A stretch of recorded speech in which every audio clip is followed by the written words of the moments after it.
Ever since Prince Harry published his memoir Spare, his beloved wife Meghan Markle has been suspiciously quiet. What are the reasons for her silence? And does it have anything to do with King Charles III's coronation? What's weird about the British royal family is that they are the most successful royal family of today. Thanks for watching. Smash the like, click the subscribe, and they have such a crazy history that there have been so many stories and so much gossip about generations and generations of royals cheating on each other, betraying each other, stealing each other's money, stealing each other's wives, that the stories are never ending and you never know what's going to be the next news about who did what to who. And it's the interesting thing about the British royal family is that they are still very, very loved by the general British public.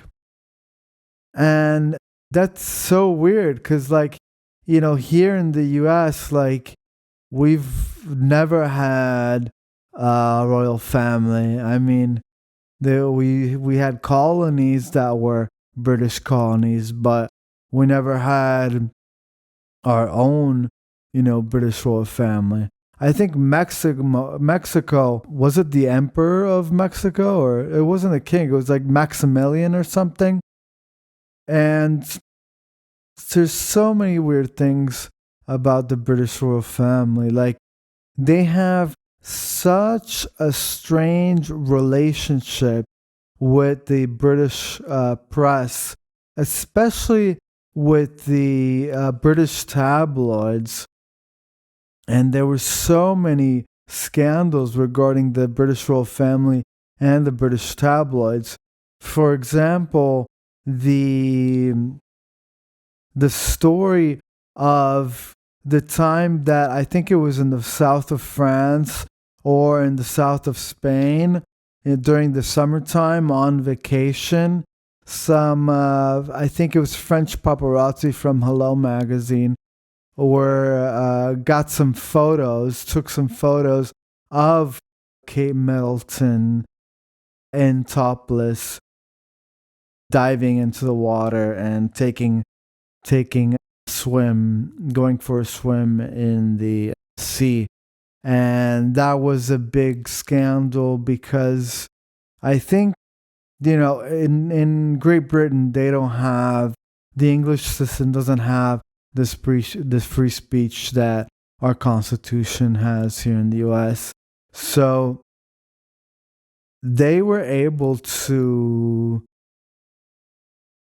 not have those photos published at all in Great Britain. And I think if any journalist or any newspaper published them, they would literally risk going to jail. And I think they were also able to make sure that no online content on British websites included these images. So they were very, very good about managing and controlling those images because they were trying to protect their reputation and all that kind of stuff. And there's always been scandals, especially when there was Princess Diana around. I mean, Princess Diana, talk about an interesting person, because every time I hear story about Princess Diana, it's always a different story. It's like they're talking about another person. And so I have no idea who to believe or what stories to believe about Princess Diana. And, she had a very sad ending that everybody remembers. And that's also part of the the legacy and the memory that everyone around the world, not just in England, has of her. And I think what's weird about Prince Harry is his relationship with his mother. And I think that's why Princess Diana is still very important today, because her story had the biggest effect on Prince Harry. He had different periods of difficulty in terms of reaching a point where he could be at peace with himself regarding his personal relationship with his own mother, and how that relationship ended very tragically. And Prince Harry, in his youth, had lots of different girlfriends, some more famous than others. At least one of them he invited to his wedding with Meghan Markle, and she came with her fiance or her husband, and the cameras were on her during the shooting of the ceremony. And he always had a certain type of girl that he would date. And the type of girl was similar to Cressida Bonas. That was one of his long-term girlfriend. And Cressida Bonas was definitely upper class, not aristocratic. She might have been at most a couple of years younger than him. I believe they dated in when Harry was in his mid-20s, and it's unsure why they broke up. I imagine it could have been for an infidelity, and the infidelity might have been acted upon by not by Cressida Bonas, but the other person. And that type is a very young, hip, very British as well, a certain type of British, but definitely very British.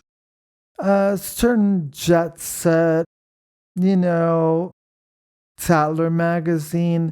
It's a magazine very popular in England and in Great Britain, and it's a magazine specifically specialized in aristocracy, the royal family, the so called upper crust of society.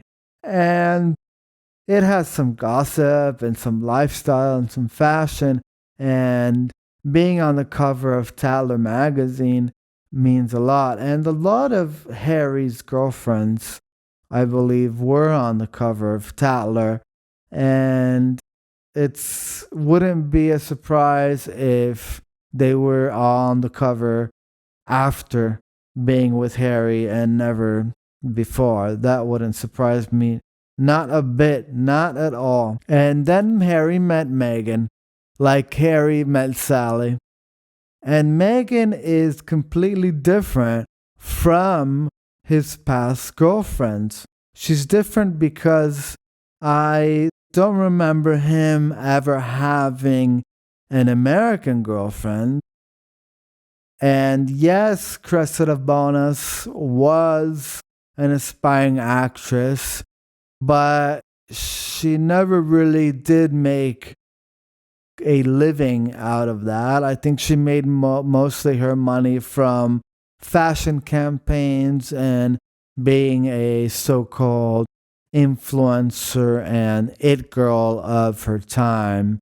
But Meghan's completely different also because Harry never dated someone very political. None of Harry's past girlfriends were ever heavily involved or not even at all involved in any uh, policy making or any political activism of any type, especially because being politically active is very frowned upon in certain circles in England and Great Britain. So that's definitely something that Meghan brought that was different and not necessarily well liked for this at all. And there's so many weird things about Meghan Markle.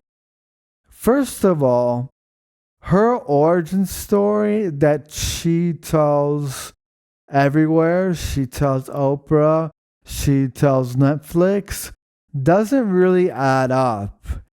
If you start listening to what her father has been saying, to what her sister has been saying, to what her ex husband has been saying, every important person in Meghan Markle's past has been saying things throughout the years that have completely contradicted Meghan's story regarding her personal life, regarding her professional life, even regarding how she met Harry.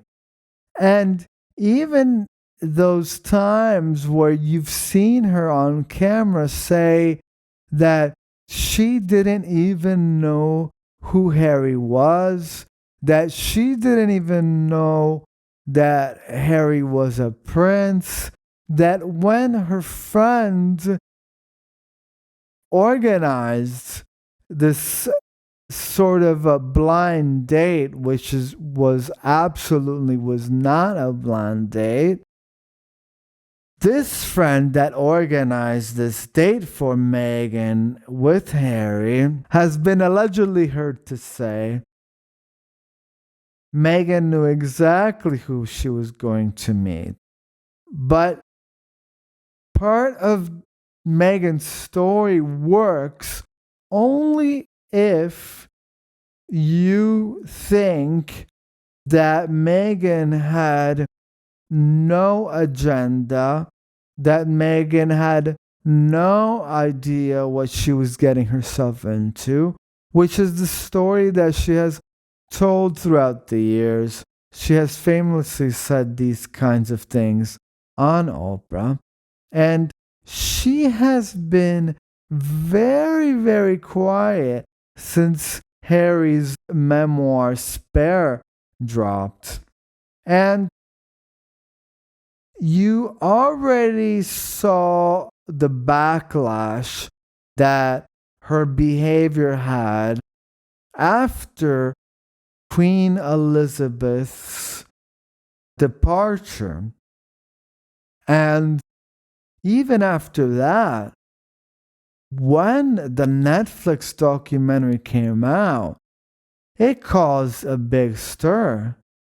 And everybody was saying that from the start, from the get go, the documentary, the development, the idea, the concept, the pre production, everything seemed to have had the fingerprints of our Duchess. And there were people working with her saying this, and also people working around that said the same thing. This is all a Meghan Markle vanity project, a public relations stunt to help protect her reputation through this production of basically a 5-hour commercial about how great Meghan is and how horrible everybody else is. And those kinds of documentaries are very interesting because they're so transparent. And the way they filmed it, I would wonder how much control did Harry have over it. It seemed like he had almost none. And how much control over the production and final cut did Meghan Markle have? I'm assuming she definitely had a little bit more power during the production in terms of decision making than Prince Harry did. And you know from the start, from when she starts speaking, that she knew exactly what she was getting herself into, and that she had no intention of staying. She had absolutely no intention of staying in the royal family in the long term. She had a plan. She was on a mission. And it was perfectly clear that whatever ninja mind games she was playing with Harry, it was absolutely working. There was no doubt that Meghan has been in control throughout since the beginning. And this has been clear throughout the ups and downs of this marriage. Is Meghan losing control over Harry? A lot of signals would say yes, especially rumors regarding a potential divorce. Can we say the word divorce? There's been a lot of speculation regarding a possible divorce, and that was highlighted by many different experts in the field that we have researched, and we can bring you the update to say that we can neither confirm nor deny. And reactions to Prince Harry's memoir are still being heard, and they have not been positive. And ever since he published this book, Meghan has been quiet, very quiet. It's crazy how we really haven't heard any news. And we haven't heard any news from her, but also we haven't heard any news from any of her friends and ghostwriters who she usually, maybe allegedly, sends to speak to the tabloid magazine every time she has a story she wants to put out there, that she wants to get out there. And what are the possible reactions for such a memoir? Of course, the reactions have been so negative because the things that Harry has said in that book are very, very serious. They're all very negative, and they all create a very negative feeling around the reputation of today's British royal family. I'm guessing the royal family is not necessarily innocent. As they say, it takes two to tango. And just the amount of negative things that Harry has said and written about his own family means that probably some of the things might not be completely true, or else this would be some kind a more of a sci-fi novel than an autobiography. And I heard that the ghostwriter that Prince Harry used on this book wasn't very happy with the process or with the results.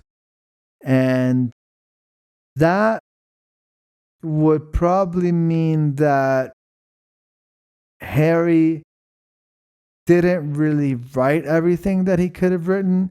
And you could see that confirmed also by the fact that there was recent news that Harry said that he won't write another book, but what he will do is he will write additional chapters to this one, this memoir spare. So that means that, who knows, maybe every year Harry will just add an extra chapter to his book and continue selling that book. That might be a very smart idea. That might mean that you can basically just publish one book in your lifetime, but every year you can add another chapter. And how much is a chapter usually? 20 pages? Between 60 pages, 20. So every year he writes around 2 pages a month, adds them to the book, reprints the book, republishes the book, repromotes the book, and makes a little bit of extra cash during the Christmas holiday season. And I mean, the thing is, are there enough new people being born every year that will feel the need to buy this book, that will feel the desire to buy this book? What would the population of the world need to be for him to continue selling his memoir year after year? Slim to none probably, but who knows? It seems like he could have lots of good luck. And Harry is a very lucky guy. Because look at what a wife he found himself. What a beautiful woman with an intelligence and super charming who everybody loves. And they weren't so lucky with South Park because South Park did a whole episode dedicated to them, and South Park was not very kind and gentle with them. Are they going to sue South Park? Is Harry and Meghan going to sue South Park? I doubt it, because it wouldn't make them look very good, especially in Hollywood. I think if such an episode was done by a satirical cartoon in England at the BBC or some British channel, I think Harry and Meghan would have sued, because they have no interest in the British entertainment. They don't need anything from British entertainment. What they're looking for is money and fame in the American entertainment, which is Hollywood. And one of the biggest players in Hollywood for the last 20 years is South Park and its creators. So, South Park, and in that case, any comedy show or comedian can pretty much say anything they want and make in terms of making fun of Meghan Markle and Prince Harry and they're gonna get away with it if they're in Hollywood. If a TV show or an entertainer makes fun of Prince Harry and Meghan Markle, they can do that as long as they're in Hollywood, as long as they're part of Hollywood. If they're just some British actor or comedian that has no ties to Hollywood, then they'll go after him or her or them. So that's one of the key things about the why they're not going to sue. They haven't sued and they're not going to sue South Park. That's for sure. And throughout all this, Meghan continues to operate in silence. If you think about it, she's always operated in silence. She's not the type of person that doesn't think before she acts. She might have the wrong thought and consequently have the wrong action. But usually, regarding the patterns, her behavioral patterns that we've seen, she has an MO. She has a modus operandi. Like, she has a way of doing things, organizing her life, and for that reason, it is clear that the best way for her to move forward with her strategy is to continue to operate in silence. And she wants to operate in silence because she is able to get away with more if she operates in silence. And the only way she can operate in silence is hiding behind her husband Harry and her mother, whose name I do not remember. And she prefers to operate in silence because for her there are more advantages in operating in silence. Because Meghan's going to continue to operate this way because she's getting results. And the results she's getting are behind the scenes. Meghan Markle always prefers to operate behind the scenes. She gets what she wants, but she gets it not by openly or directly going after it. She operates in a more stealth operation, as if she was like some special agent or a Marine with special techniques to be able to implement her strategy and reach her goals. She is very goal oriented. Everything she does is about her goals. And because she is so goal oriented, many people are starting to speculate about if she is realistically thinking about divorcing Harry. Now, the thing about divorcing Prince Harry is that she would need to calculate exactly what the cost benefit ratio is, what Meghan Markle has to lose. Is it more than she has to gain?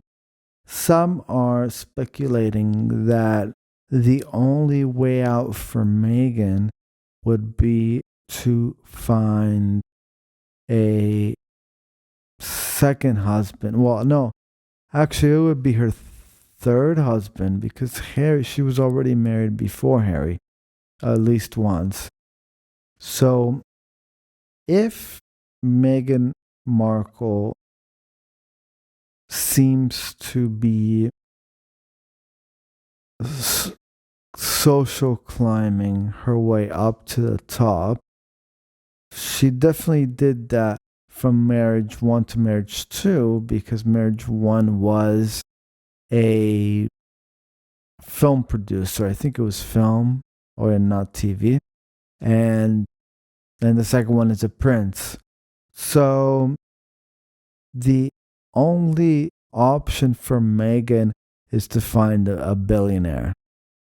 And I'm sure Meghan knows where to find eligible billionaires. She is a very intelligent woman, and that could be, if I was Meghan Markle, that would be my only option. I would need to find myself a billionaire. There would be no other option. I couldn't go back to dating semi-celebrity chefs. I couldn't go back to normal B-list TV roles in B-list TV shows. I would need to continue going up. I can't go backward. I need to move forward. So that would be my strategy, would be to find myself a billionaire. Now, billionaires tend to be old, very old, because it takes a lot of time to get $1 billion. And for that reason, that could be a bit tricky. But, what's his name? The football guy, the quarterback, he just divorced from the Brazilian model, Gisele Bündchen. So, Tom Brady, yeah, that's his name. The quarterback, yeah, was it from the Patriots?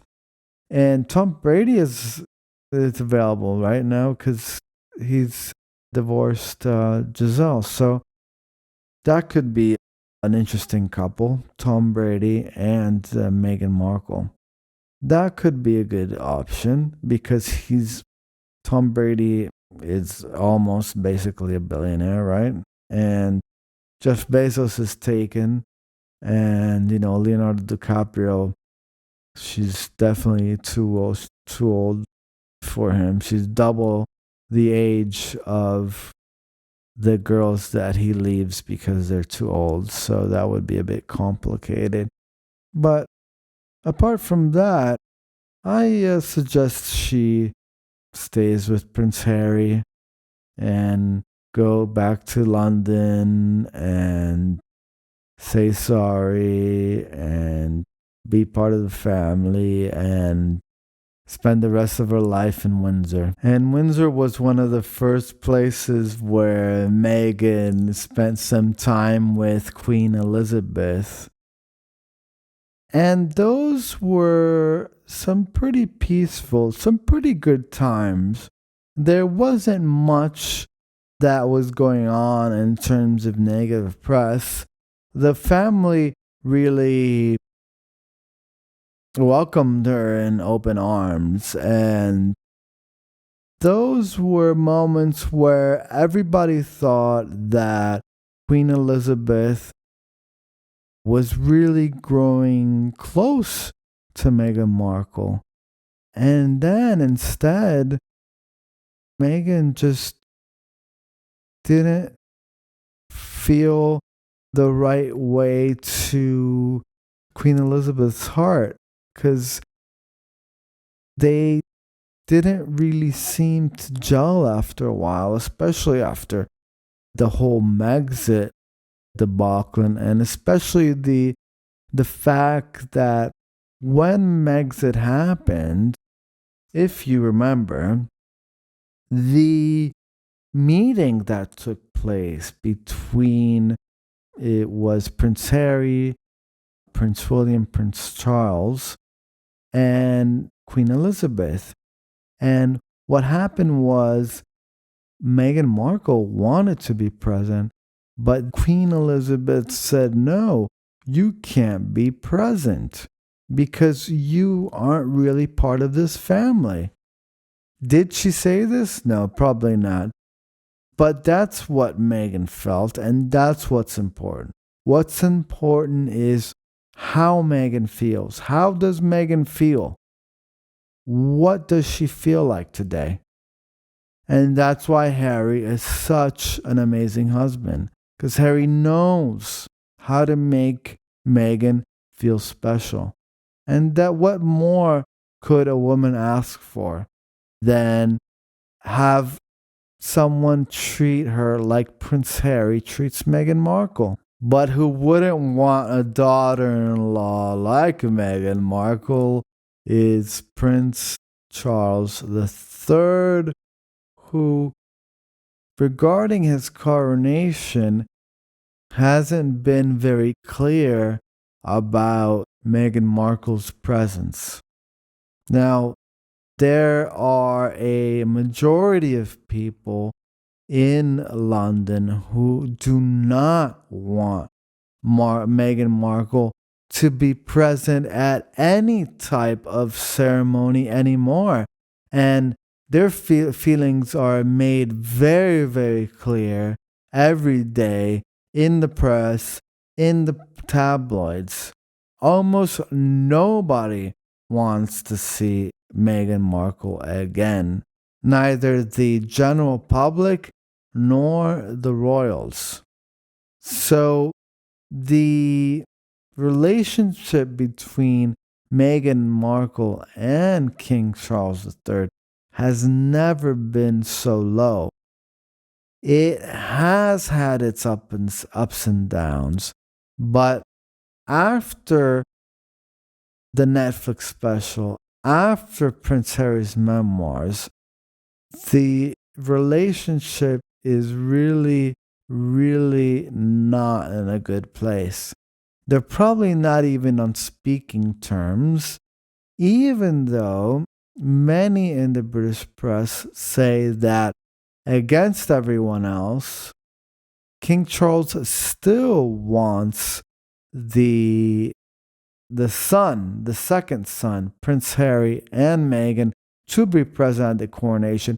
Of course, this would be the most sophisticated, the most elegant, the most classy, like Meghan likes to say, solution. But nobody else wants them, not even his own brother. Prince William has been one of the strictest people against Meghan and Harry since this whole Megxit started.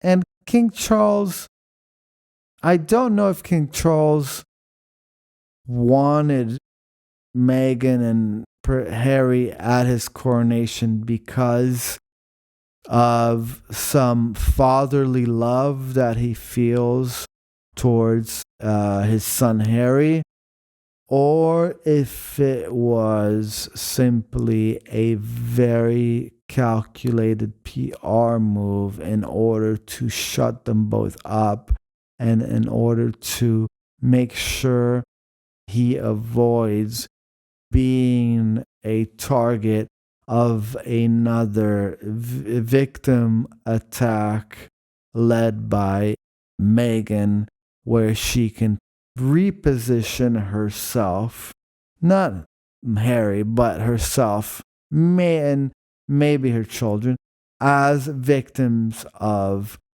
Charles, and they would be able to complain freely about the fact that they were not invited to King Charles' coronation.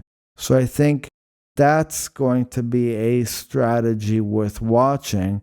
And we still don't know what Meghan's strategy is for King Charles or regarding the whole coronation question mark, as we say. And it'll be just a matter of time before we know something from her camp, as we already know what King Charles' intentions are, even though they seem to change every week based also on the pressure being put on him by the other members of the royal family. My prediction for the relationship between Meghan and Harry is that Meghan will indeed divorce Meghan more sooner than Harry. As soon as she finds a better option, as soon as she finds a way out, or equally, as soon as she realizes that Harry has reached his limit in terms of what he can offer her and what type of lifestyle he can offer her.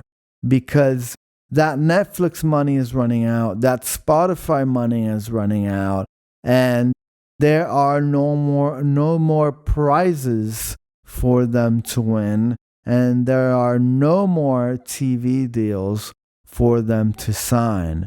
So based on this, and based on the fact that they don't really have a publishing career, even though they tried with those children's book, like I think it was called The Bench, it did not go so well. So they either find a new job or they will divorce very soon. In terms of the relationship between Meghan and Charles, I think it's done, it's over with. And if Charles does seem to act very kindly and gently towards Meghan, it is at this point only a way to protect himself from any type of media or PR attack against him or his family, because his family is not simply a family, but it is the family that produces the head of state and represents the country and its people. So it is not something as simple as the things that Meghan is used to in her Hollywood lifestyle. So the future seems to be brighter for Meghan than it is for Harry, because once they divorce, Meghan will definitely already have set up and established a future option for herself. But Harry, on the other hand, will be with no family and no place to go. So at that point, I think the true Harry will come out, and Harry will be able to finally express himself, who he is, and what he can offer this world. And to watch more episodes about people like Meghan and Harry, you can watch this title card here and watch the next video here. Bye!